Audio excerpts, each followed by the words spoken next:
장 8절로 15절. 제가 한 절 읽고 여러분 한 절 읽겠습니다. 스데반이 은혜와 권능이 충만하여 큰 기사와 표적을 민간에게 행하니 이른바 자유민들 즉 구레네인, 알렉산드라인, 길리기아와 아시아에서 온 사람들의 해당에서 어떤 자들이 일어나 스데반과 더불어 스데반이 지혜와 성령으로 말함을 그들이 능히 당하지 못하여 사람들을 매수하여 말하게 하되 이 사람이 모세와 하나님을 모독하는 말을 하는 것을 우리가 들었노라 하게 하고 백성과 장로와 서기관들을 충동시켜 와서 잡아가지고 공회에 이르러 거짓 증인들을 세우니 이르되 이 사람이 이 거룩한 곳과 율법에 거슬러 말하기를 마지 아니하는도다. 그의 말에 이 나사렛 예수가 이곳을 헐고 또 모세가 우리에게 전하여 준 규례를 고치겠다 함을 우리가 들었노라 하거늘 공회 중에 앉은 사람들이 다 스데반을 주목하여 보니 그 얼굴이 천사의 얼굴과 같더라. 아멘. 오늘 설교 제목 논쟁 그 이상의 무엇. 굉장히 철학적인 주제를 가지고 여러분들과 함께 말씀을 나누겠습니다. 오늘 우리가 읽은 본문 9절을 한번 보니까 맨 끝에 스데반과 더불어 논쟁한다라고 하는 논쟁이 시작되고 있음을 우리들한테 알려주고 있습니다. 이 논쟁은 사실 우리가 지금 읽은 본문만이 아니라 6장 15절로 끝이 나서 다시 7장으로 이어지는 것까지. 그러니까 7장 전체에 걸쳐서 이 논쟁에 대한 이야기들이 나와요. 오늘은 이 논쟁이라고 하는 것에 대해서 초점을 맞추겠습니다. 함께 우리 하나님의 말씀을 보겠습니다. 우리 늘 그랬던 것처럼 우리 본문 한번 볼까요? 오늘 본문의 핵심 인물인 스데반. 이 스데반은 지난주 기억나시나요? 7집사. 7사람을 뽑았어요. 성령과 믿음이 충만한 사람들을 뽑았습니다. 그런데 오늘은 이제 8절을 보니까 거기에 성령이 충만하면 주어지는 게 있는데 바로 은혜와 권능이에요. 달란트, 선물처럼 주어집니다. 그래서 은혜와 권능이 충만한 증거가 뭐였냐면 큰 기사와 표적을 민간에게 행했습니다. 그런데 9절에 좀 전에도 얘기했지만 자유민이라고 하는 사람들, 9절 처음에 이른바 자유민들과 함께 논쟁이 벌어져요. 이 자유인들이라고 하는 사람들은 유대인들인데 BC 53년에 이제 로마가 유대인 정벌을 하러 와요. 그래갖고 로마에서 유대인들을 잡아가요. 잡아가서 그 로마가 통치하는 각 지역에 팔아버립니다. 그래서 그곳에서 노예로 팔려갔던 사람들인데 다시 자유인이 된 사람들의 후손이에요. 후손. 그래서 그 사람들이 디아스포라였으니까 유대 나라로 돌아온 사람들, 그 사람들을 자유민이라고 합니다. 그들과 함께 논쟁이 벌어졌다라고 얘기해요. 그런데 10절에 보니까 지혜와 성령으로 말해갖고 그들이 다수가 있었음에도 불구하고 스데반 한 사람을 못 이깁니다. 그런데 못 이겼다 얘기하지만 인정하지 않아요. 그래갖고 보니까 사람들을 매수해서 거짓말을 하게 합니다. 그리고 또 충동해서 공회, 사도 바울이나 또 나중에 사도 바울이나 또 사도들이나 이런 사람들이 섰던 그 공회에 세웁니다. 그리고 13절 거짓 증인들을 내세워요. 어떤 내용으로 거짓 증인을 내세우냐면 예수님이 전했던 얘기를 똑같이 선포한다 이거예요. 그러니까 모세의 율법을 모독하고 성전을 3일 만에 허문다. 이런 것들을 전파한다는 내용이에요. 근데 그 밑에는 똑같이 예수처럼 죽이겠다는 생각을 갖고 있는 거예요. 그런데도 그렇게 자기에게 모함을 하고 거짓 증언을 함에도 불구하고 15절 스데반은 그의 얼굴이 천사의 얼굴 같았다 이렇게 되어 있어요. 천사의 얼굴이 안 봐서 어떤 얼굴인지 모르겠지만 아마도 성령이 충만하고 또 얼굴에 빛도 좀 나고 그리고 평안함과 거룩함이 있는 얼굴이지 않았을까 싶습니다. 오늘 본문은요 단순하게 어떤 말다툼이 있었다, 논쟁이 있었다라는 것으로 오늘 본문을 이해하면 좀 곤란합니다. 제가 지금 본문을 설명했지만 한 사람의 생명이 왔다 갔다 하는 일이에요. 그리고 교회 역사가 이런 논쟁의 역사, 핍박이 있고 박해가 있을 때는 늘 논쟁이 벌어집니다. 교회 역사는 그런 역사들이었어요. 그리고 또 우리 개인적으로 예수 한번 잘 믿어보려고 하면 반드시 겪게 되는 갈등입니다.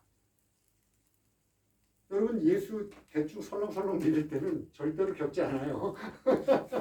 그런데 내가 예수 잘 믿어야겠다 라고 마음을 먹으면 반드시 일어나는 영적인 전쟁이기 때문에 저희는 오늘 이 논쟁이라고 하는 것을 키워드로 삼아서 여기에 대해서 한번 같이 살펴보겠습니다. 먼저 논쟁을 통해서 사람들을 설득시킬 수 있는 방법은 없습니다. 와, 뭔 말이야? 지금 스데반이 논쟁을 했다는데. 여러분, 논쟁을 통해서 사람들을 설득시키는 방법은 없어요. 이 세상에 내가 좀 더 똑똑하니까, 내가 지식이 많으니까, 많이 배웠으니까, 아니면 내가 옳으니까 상대편을 논리적으로 설득시킬 수 있다라고 생각하는 사람들이 많습니다. 저도 그랬습니다. 저도 신앙생활을 하면서 30대 후반, 40대 초반까지만 해도 막 불타올랐어요. 그래서 많은 책들을 보면서 내가 논리적으로 설득할 수 있어. 기독교는 그냥 덮어놓고 믿는 그런 종교가 아니야. 라고 확신에 차 있었습니다. 그런데 여러분 설득시킨다고 하는 것은요. 저 사람이 논리적으로 얘기하고 이성적으로 얘기해서 자기의 논리를 뛰어넘어서 맞아. 내가 저 사람이 하는 말을 인정할 수밖에 없어. 이렇게 그냥 생각하는 것이 아니에요. 또 내가 막 그 사람에게 논리적으로 막 얘기를 해요. 그 사람을 할 말이 없게 만들 수는 있어요. 내가 더 뛰어난 지식을 가지고. 그런데 그걸로 설득했다라고는 얘기하지 못합니다. 왜냐하면 설득은 마음의 변화를 가져오기 때문에 논쟁을 하는 한 사람이 논리정연하게 무언가를 얘기해서 이 사람의 마음을 바꾼다는 것은 이 사람의 행동을 바꾸는 거예요. 여태까지 갖고 있던 행동을 바꿔버리는 것을 설득한다 그래요. 그런데요, 논쟁은요, 이미 뭐라고 하는 거냐면 논쟁이잖아요. 싸움이잖아요. 내가 마음을 정한 상태로 상대편에 서 있는 거예요. 그러니까 부정적인 생각과 편견을 가지고 일단 내 마음을 딱 정하고 있는 거예요. 그리고 둘이 붙는 거예요. 그 상태에서 강압적인 수단이나 거짓말이나 속임수가 아니면 논리적인 생각으로 그 사람을 바꿀 수 없어요. 그냥 강연을 듣거나 내가 좋아하는 것에 그 얘기를 듣고 설득당하는 거랑 전혀 다릅니다. 논쟁은 이미 싸우기로 결정을 한 거예요. 더구나 그것이 우리들이 믿고 있는 신앙의 문제라면 그건 더욱더 그렇습니다. 예수 그리스도의 십자가의 대속의 죽음, 그리고 부활. 우리들은 그것을 딱딱하게 믿고 있잖아요. 아주 강하게 믿고 있잖아요. 그런데 신앙을 갖고 있지 않은 사람들이라든가 다른 종교를 갖고 있는 사람들은 자신들이 믿고 있는 게 있어요. 여러분 무신론도 신앙이 없는 게 아니에요. 하나님은 없어라는 신앙을 갖고 있는 거예요. 믿음을 갖고 있는 거예요. 그러니까 내가 믿음과 믿음이 부딪히면 이것을 내가 설득시킬 수 있는 방법은 없다고 봐요. 기독교가 비논리적이라든가 비이성적이라 그런 것이 아니라 이미 마음을 정하고 있는 사람들. 마음을 정하고 있는 사람들을 논리적인 수단을 통해서 논쟁을 통해서 마음을 바꿀 수는 없습니다. 이 마음이 얼마나 딱딱한 줄 아세요? 8절. 스데반은요, 큰 기사와 표적을 민간에 행했어요. 여러분, 마술사처럼 사람들의 흥미를 위해서 기적을 행했을까요? 아니면 돈 받고, 입장료 받고, 기적이나 표적을 행했을까요? 아니겠죠.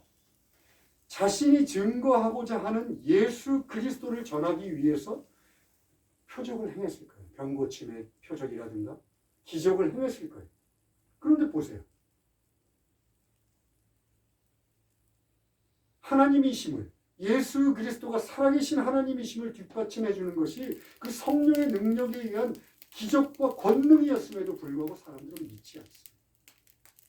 오히려 거짓말을 쓰고 술수를 쓰더라도 자기들이 갖고 있는 생각을 관철시키려고 해요. 실제로 제3세계의 전도 현장에서 기적을 통해서 교회로 가는 사람들이 제법 많습니다. 그럼 뭐요? 말이 안 되는 거 아니에요? 그런데 실제 그런 사람들이 있지만 오히려 그렇게 기적을 보고 교회로 갔던 사람들은 예수를 믿기가 더 어렵다고 해요. 기적을 모토메로 해서, 기적을 목표로 해서 갔기 때문에 기적은 모든 동일한 사람들에게 다 주어지는 게 아니에요. 또 기적은 항상 일어나는 것도 아니에요. 그걸 보고 와 기적이 있어 하고 갔는데 기적이 안 일어나. 또 보니까 기독교에만 기적이 있는 게 아니야. 저기 무당 귀신들한테도 기적 같은 현상이 일어나. 그러면 어떻게 되냐면 예수를 오히려 만나기가 더 어렵다고 해요. 그리고 사람들은 기적을 쉬이 잊어버려요. 기적조차도. 내게 행했던 놀라운 사건도 시간이 지나면 잊어버려요. 우연이었나? 저만 그런 거 아니죠? 네. 맞습니다. 그리고 오늘 유대 지도자들처럼 자유민들처럼 폄하하거나 아니면 거짓이나 술수를 통해서 그것을 바꾸려고까지 합니다. 이렇게 논쟁으로는 사람의 마음을 바꿀 수 있는 방법이 없어요. 자, 그렇다면 왜 우리는 복음을 증거해야 될까요? 논쟁이 아니라. 논쟁할 수 없다면 오늘 여기 스테반이 하는 것처럼 논쟁을 통해서 논쟁이 일어났다. 자유민들과 논쟁이 일어났다는 것을 7장까지 기록하고 있는데 우리는 그러면 논쟁 말고 어떤 것을 전해야 하는 거 아닐까요? 어떤 방법을 통해서? 그냥 굳이 논쟁이 필요 없으면 그냥 우리만 예수 잘 믿으면 되는 거 아닌가요? 혹시 그런 생각 하시나요? 여러분 맞습니다. 예수 잘 믿어야 합니다. 그런데요, 예수 잘 믿는 것은요, 복음을 증거하는 것에 다른 말이 아니에요. 내가 예수 잘 믿어. 나는 먼저 예수를 잘 믿겠어. 그러면 복음의 증인이 되는 수밖에 없어요. 우리가 기억하시나요? 사도행전 1장 8절 성령이 너희에게 임하면 권능을 받아서 예루살렘으로부터 시작해서 땅끝까지 이르러 내 증인이 된다 그랬어요. 그러니까 성령을 받고 내가 예수를 잘 믿는 사람이 돼. 그럼 복음을 증거하지 않는다는 것은 있을 수 없는 일이에요. 자, 그렇다면 논쟁 말고 복음을 증거하는 어떤 방법이 있지 않을까 하는 생각이 들어요. 저는 그 예를 요한복음 11장에 있는 예수님에서 찾을 수 있다고 봅니다. 예수님께서 요한복음 11장을 보면 자신이 사랑했던 나사로 또 마리아 마르다 이 젊은 형제자매들이 있었어요. 그런데 그 중에 나사로가 아주 젊은 시절에 예수님과 거의 동일한 나이대였는데 요절을 해요. 죽습니다. 그랬더니 예수님께서 그를 다시 살리시려고 그들이 사는 베다니 마을로 찾아갑니다. 그랬는데 갔더니 마리아도 그렇고 마르다도 그렇고 예수님이 하나님의 아들이라고 고백하면서 예수님께서 죽은 나사로를 살릴 것을 믿지 않아요. 그리고 그냥 나중에 부활할 거예요. 그냥 이렇게 일반적으로 유대인들이 갖고 있던 부활신앙만을 고백합니다. 그런데다 같이 있던 유대인들은 불신앙에 빠져 있어요. 그리고 통곡을 하고 슬퍼하고 죽음 앞에 완전히 좌절합니다. 그들의 모습을 보면서 예수님의 그런 마음 자세를 이 요한복음 11장 33절에서 이렇게 얘기합니다. 예수께서 그가 우는 것과 또 함께 온 유대인들이 우는 것을 보시고 심령의 비통히 여기시고 불쌍히 여기사라고 얘기해요. 그리고 또 다시 35절에는 예수께서 눈물을 흘리시더라라고도 기록되어 있습니다. 저는 이 두 구절이 논쟁 말고 우리들이 예수를 잘 믿는 자로 복음의 증인으로 살아가는 비밀을 제공해 준다고 생각합니다. 먼저 33절 한번 볼까요? 33절에 보면 비통이 심령의 비통이 여기시고 불쌍히 여기셨다라고 번역되어 있어요. 그런데 우리가 보고 있는 이 개역개정판하고 원문의 뜻은 조금 달라요. 원문의 뜻은 마음에 분하셔서 마음이 힘들 정도였다라는 것이에요. 분노하셨다는 뜻이에요. 분노하셨다.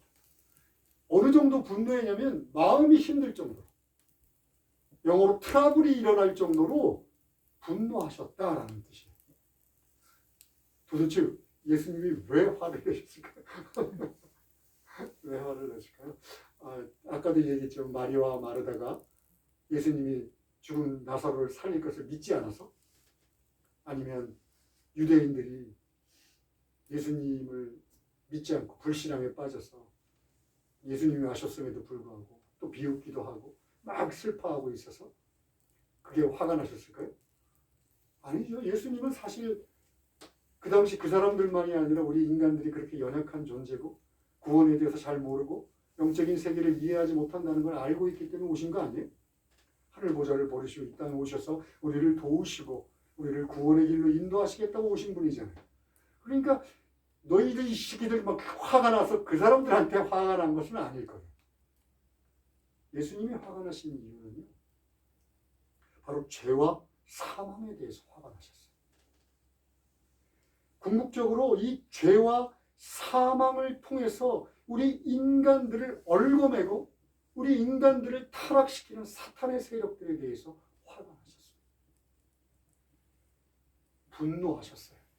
마음이 상한 정도. 여러분, 우리도 이 세상을 살면서 사실 반대하는 사람들 많이 만납니다. 그냥 나하고 관계없는 사람이면 좋겠는데 내 가족일 때도 있고 또 내 사랑하는 친구일 때도 있고 또 내 주변에서 나의 동료일 때도 있습니다. 이들이 예수님을 그냥 단순하게 나 안 믿어 자기 이렇게만 하면 좋은데 핍박해요. 예수 믿는 것 때문에. 공격도 합니다. 뭐 어떨 때는 제법 그럴듯한 이론으로 무장해서요. 막 정말 할 말이 없게 만들어요. 걔네들이. 오히려 그 사람들이 우리를. 또 어떨 때는 말도 안 되는 막 여기저기서 유튜브 같은 데서 막 모아가지고선 말도 안 되는 말로 우리들을 공격합니다. 그러면 우리가 화나잖아요. 저는 화가 납니다. 그런 사람들. 그런데 이때 한 발짝 뒤로 물러서서 그들에게 화를 낼 것이 아니라 내 사랑하는 사람들, 나의 동료들, 나의 친구들을 자기들이 무슨 말을 하는지도 모르게 죄에서 죄로 그 죄를 쌓고 있게 만드는 사단의 세력들을 향하여 화를 내셔야 돼요. 여러분, 화를 내셔야 합니다. 그냥 어떤 변명이나 핑계거리를 대고 아니면 내가 잘 모른다고 침묵을 지켜서는 절대로 안 됩니다.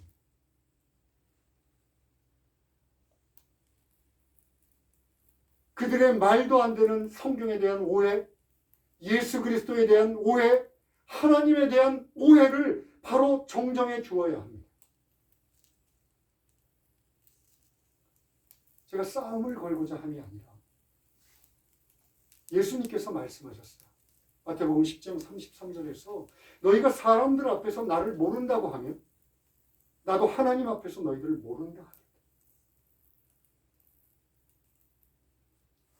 지난 교회의 역사는 사단의 끊임없는 공격들 앞에서 담대하게 그들을 물리쳐왔던 신앙의 사람들의 역사입니다. 그러니까 그런 사람들을 보고 그런 세력들을 향해서 우리가 침묵을 지킨다면 우리는 복음의 증인으로 살아갈 수 없습니다. 어이 잠깐만 목사님. 좀 전에 논쟁은 아무런 의미가 없다면서요. 지금은 논쟁보다 더한 싸움을 걸라는 얘기신 것 같은데 이렇게 느껴지지 않으십니까? 그렇습니다. 만약에 예수님께서 35절에 있던 예수께서 눈물을 흘리시더라 라고 하는 이 구절이 없다면 저희들이 거룩한 분노라고 하는 것을 가지고 예수님을 공격하고 하나님을 공격하는 자들을 맞대응해서 그들에게 성경적으로 아무리 논리적으로 이론적으로 그들을 굴복시킨다 하더라도 그들이 할 말 없게 만든다 하더라도 그것은 싸움에 지나지 않습니다.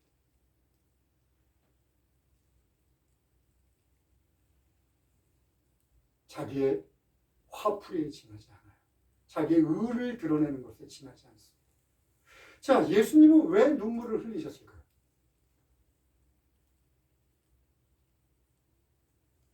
나사로가 죽은 것이 슬프셔서 또 나사로의 죽음 때문에 사람들이 슬피 우는 게 같이 슬퍼서 왜 저 사람이 울면 나도 울고 싶잖아요.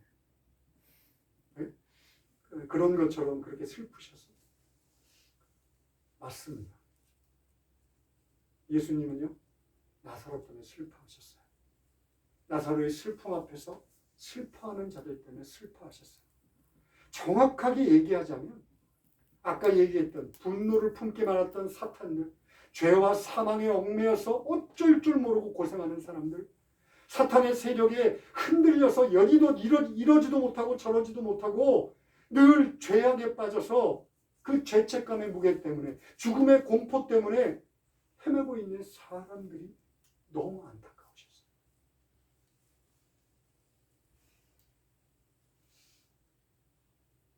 마음이 상했습니다. 그들을 보고 눈물을 흘리실 정도였어요. 여러분, 안타까운 마음이 드는 것은 저 하늘 위에서도 할 수 있잖아요. 그렇죠? 아우, 이 인간들 만들어놨더니 이렇게 사네. 아유, 죄에 빠져갖고 불쌍해 어떡해. 거기서 그치신 게 아니라 스스로 죄와 고통 속으로 걸어오셨어요. 그래서 고통받으시고 십자가를 져서 당신의 사랑을 온전히 드러내지 않으면 견딜 수 없도록 우리들을 사랑하셨어요. 슬퍼하셨어요. 그게 예수 그리스도가 눈물을 흘리신 이유입니다. 만일 여러분들이 복음을 증거하면서 이 눈물을 잊어버리면 예수 그리스도가 낮아지고 낮아진 것을 잊어버리고 그저 내가 복음을 증거하겠다고 내가 좀 높은 위치에 있는 것처럼 그들에게 한마디 툭 던지고 너는 왜 이걸 몰라? 라고 얘기한다면 전도는 의미가 없습니다.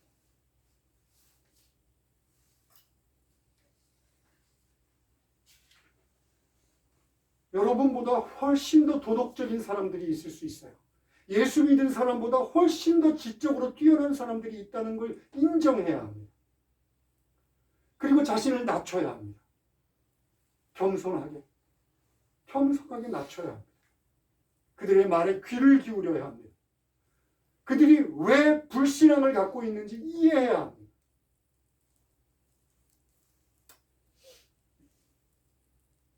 오늘 본문에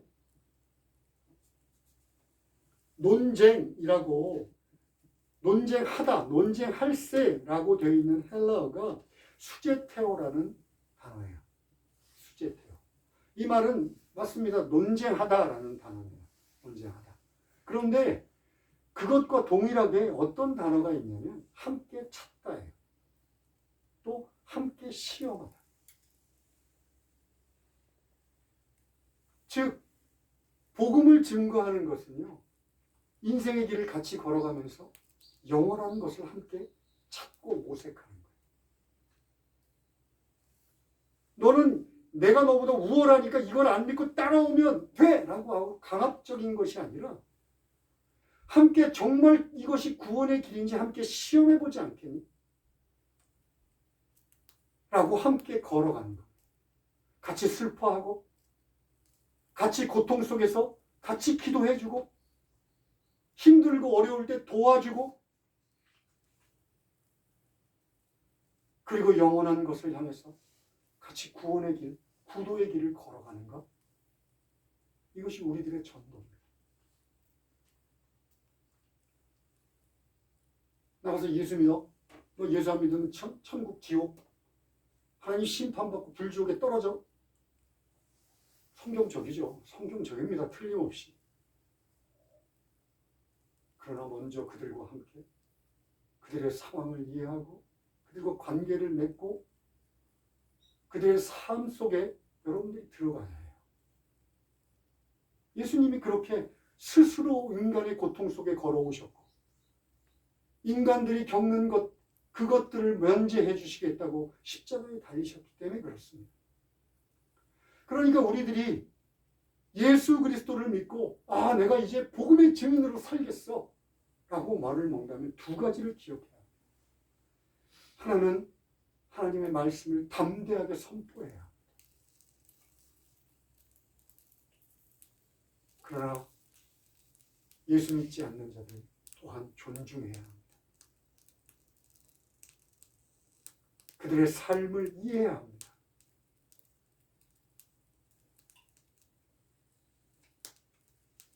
물론 그 과정 속에서요, 우리들도 십자가의 고통을 져야 합니다. 물론 십자가에 달려 죽으라는 소리 아닌 건 아시죠? 십자가의 고통을 져야 합니다. 아무리 선한 의도를 갖고 아무리 선한 뜻을 가져도 돌아오는 것은 모욕일 때가 많아요. 돌아오는 건 비웃음일 때가 많습니다.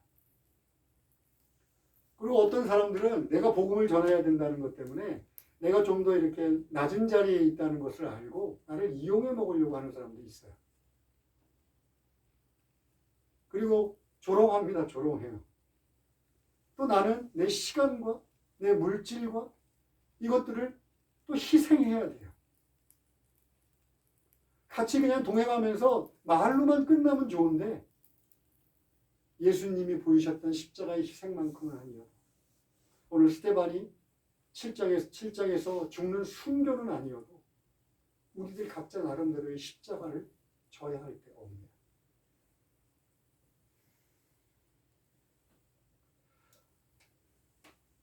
십자가를 지는 것 중에 가장 어려운 것은요, 내 마음대로 안 된다는 거예요.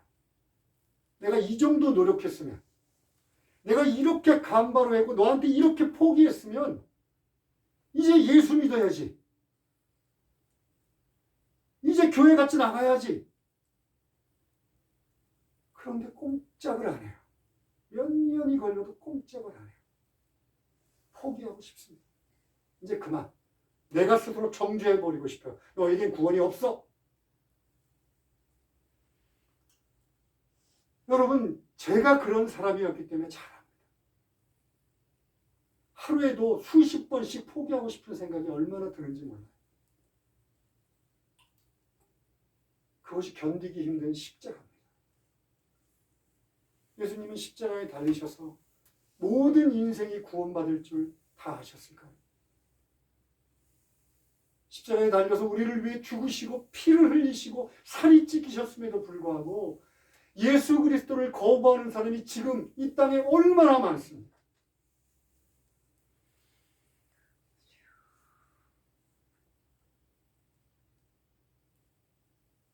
우리들은요, 복음을 증거하는 것까지입니다. 그리고 겸손하게 하나님의 권능, 주권을 인정해요. 이게 우리의 십자가입니다. 그냥 희생당하는 거, 내가 저 사람이 구원만 받을 수 있다면 그건 어느 정도 견딜 수 있어요. 그런데 그의 구원과 심판을 내가 그렇게 애를 쓰고 내가 사랑했던 사람을 하나님 손에 올려드리는 것, 이것이 우리들이 져야 할 가장 큰 십자가이기도 합니다. 설교를 마무리하고 싶습니다. 여러분, 예수 믿고 신앙생활 잘한다고 하는 것은요, 거듭 얘기하지만 복음의 증인이 아니고는 있을 수 없는 일이에요. 우리 장영욱 집사님 대표 기도에서도 얘기했지만 창조의 질서를 알지 못하고 구원의 그 은혜를 알지 못하고 자기 마음대로 사는 사람들한테 그걸 보고 있으면 열불이 솟아올라야 합니다. 내 안에서 뜨거움이 치밀어 올라야 합니다. 그렇게 복음을 증거해야 하지만 우리는 다시 한번 얘기하지만 십자가로 승리를 이루는 사람들입니다. 이 세상의 논리처럼 힘이나 논리나 이성이나 무력으로 승리를 이루는 사람들이 아니라 그리스도 예수가 보여주신 본 십자가로 승리를 이루는 사람들.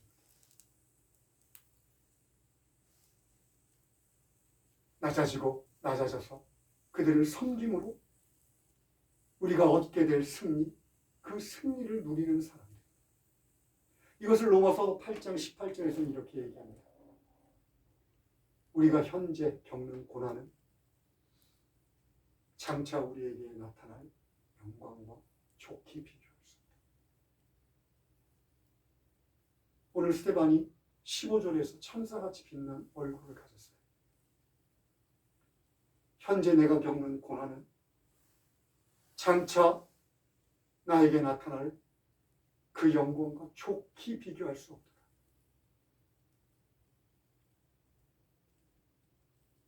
여러분, 논쟁을 뛰어넘는 무엇이 있음을 기억해야 합니다.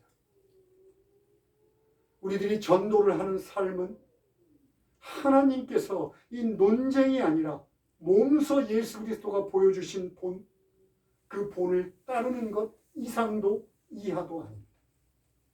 꼭 기억하시고 올 한 해 우리가 전도의 한 해를 삼자고 했어요. 말씀으로 잘 무장돼야 되지만 이 십자가의 정신으로 무장되는 것도 너무 중요합니다.